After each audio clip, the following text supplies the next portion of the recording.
All right, in speed painting with the mixer brush, the way the mixer brush works is it takes whatever color you started with. So I have this red, and it will mix that foreground color with whatever colors you put in the background, or that you pull from the background. So you can see how it's kind of mixing red with these colors it's finding.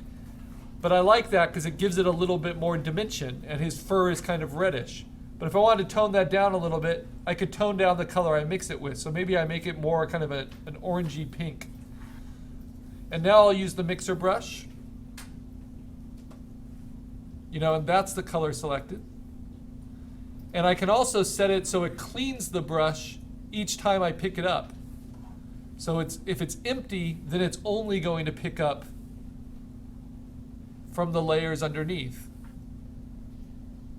So if you don't want to mix it with any color and just kind of extract colors from underneath, just click that button and it will clean the brush each time you lift up, right? But then if I do want to, I just click on it and I load it back with my orange, and then I can mix orange in with my painting. So like these colors are a little bit too faint, so maybe the orange will liven them up a little bit. And again, it's not a perfect tool, but it gets you started, and it really gets you focused less on choosing colors and more on the direction of your brushwork. So maybe I want some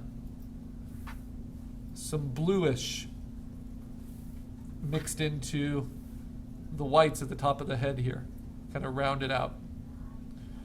And I can always kind of steal colors from myself, right? Though the mixer brush has a little bit of a harder time with that.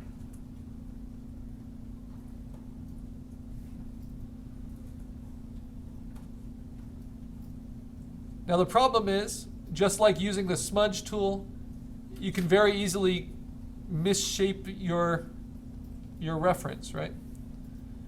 And if I'm using a soft-edged brush like I am right now, it's going to give me soft-edged shapes. Right? So if I want more of the rough-edged, I'm going to switch to my rough-edged brush. Or even some of these other brushes, which are more bristly.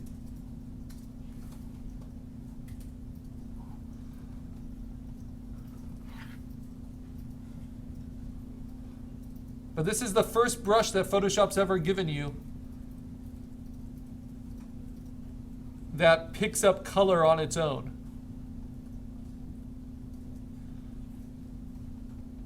Right.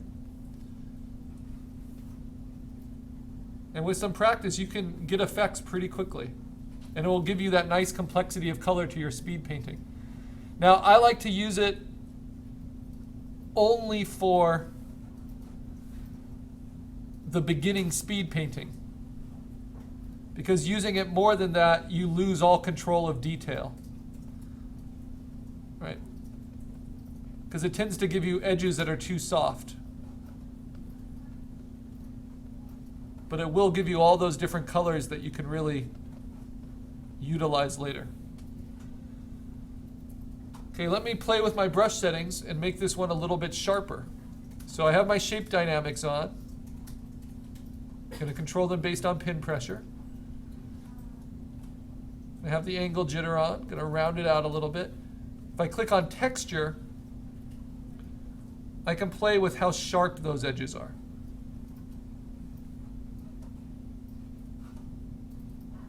By playing with the brightness and contrast of the brush. Right?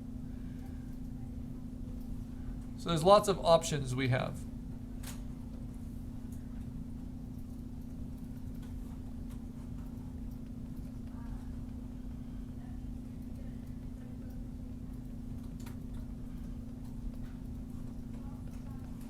And I don't recommend using the mixer brush with a mouse, just because that doesn't have any of the hand-done feel that the tablet gives you. Being able to go thick to thin with pressure.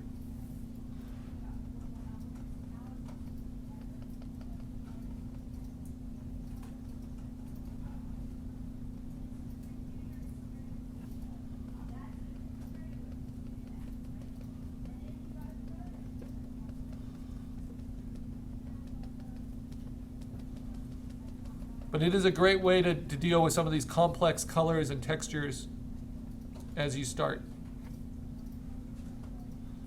I need my navigator tool.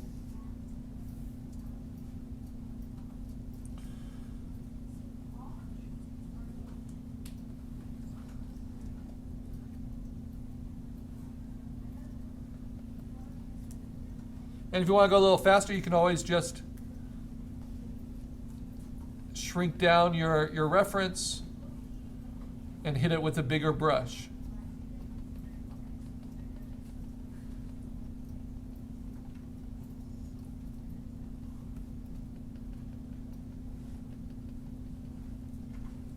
Now, there's no reason to do a digital painting if you don't think you can improve upon your reference, right?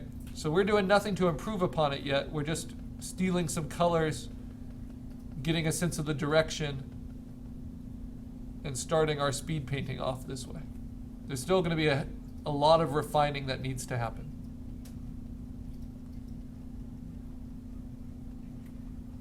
But it is a very fun new tool to use. All right, let's see what I've got. I probably got lots of holes in it. It does take some processing, so you have to sometimes wait for the computer to catch up.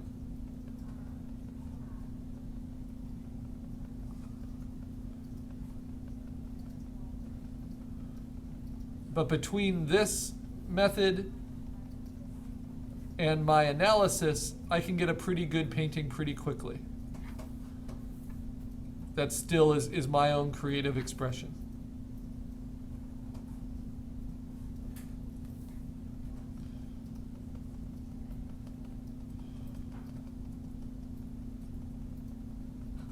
There is not a way yet that I've found to mix your brush without having to see the layer underneath it. It'd be great if I could just mix it here and be stealing the colors automatically from here without having to see it, like you can do with the clone stamp tool. But so far, as a beginning tool, you have to have those layers on at full opacity in order to be able to mix the colors.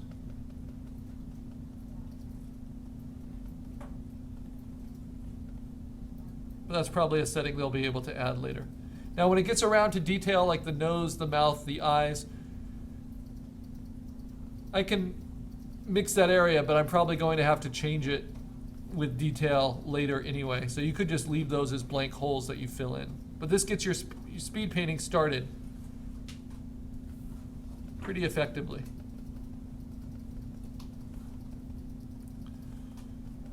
And it's basically like a painting made with just a lot of mushy paint.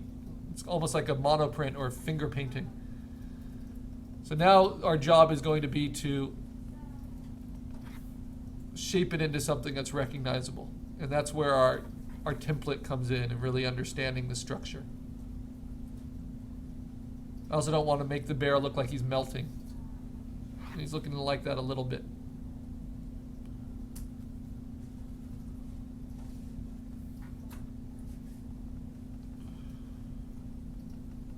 And when you're making two-dimensional images and you want them to look believable and three-dimensional, it's not just about the colors and the values you use. It has everything to do with the edge control, like which edges are hard, which edges are soft. That makes all the difference.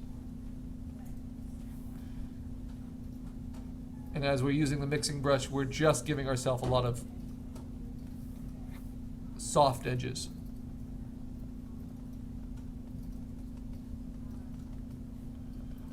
All right. So now I can turn off my reference entirely, right? I can see it here.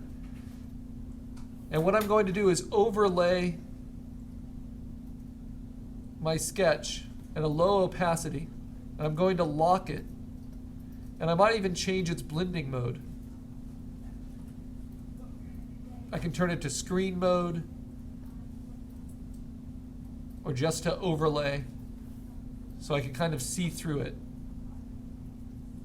right? Or soft light, that kind of helps. And now I'm going to make a new layer. I'm actually going to lock all of these layers.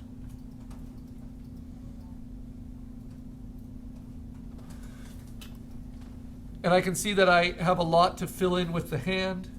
And on a new layer on top, I'm going to do my speed painting. So if I'm going to label these, just setting it up, this is where my speed painting happens. This layer here is my layout sketch, right? Just understanding the shapes.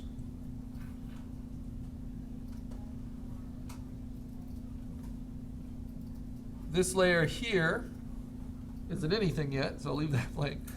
This layer is my mixer brush, which I don't want to mess with because it's just my start.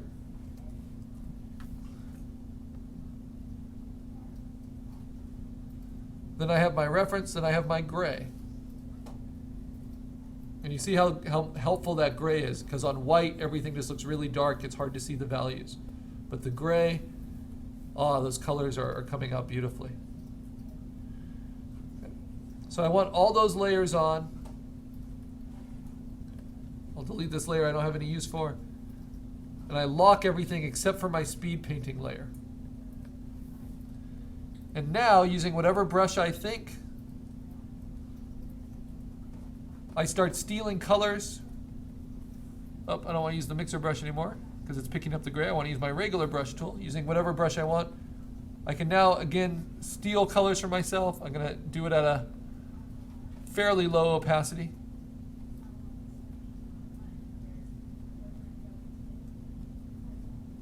And I start working this out.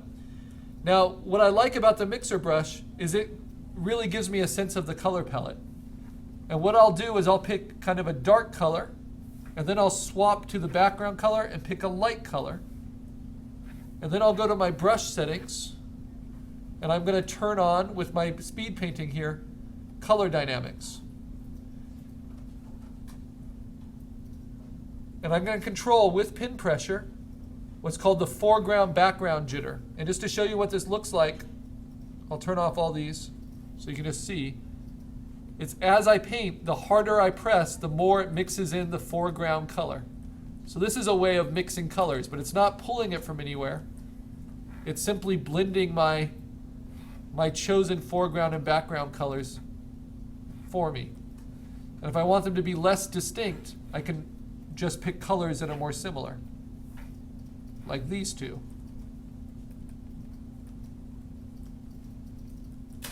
But I like to actually separate them quite a bit. So now, as I'm painting,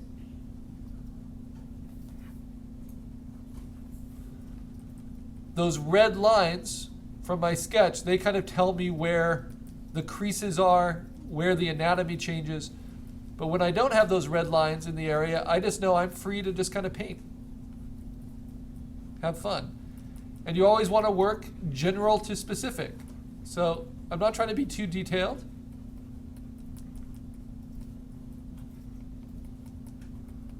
Even though that's a lot of fun with all this fur.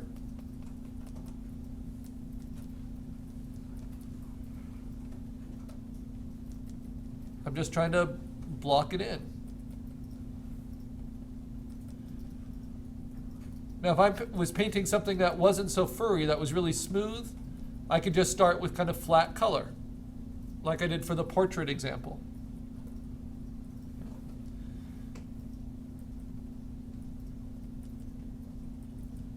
And I'll just keep kind of stealing colors from myself.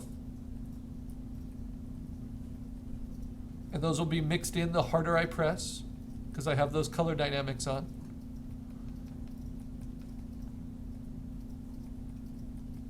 So if I wanted to get lighter, I just pick a lighter color, then I press hard, and it will mix it with that other color. And if I feel like the background color is too dark or too saturated, I can always pick something else.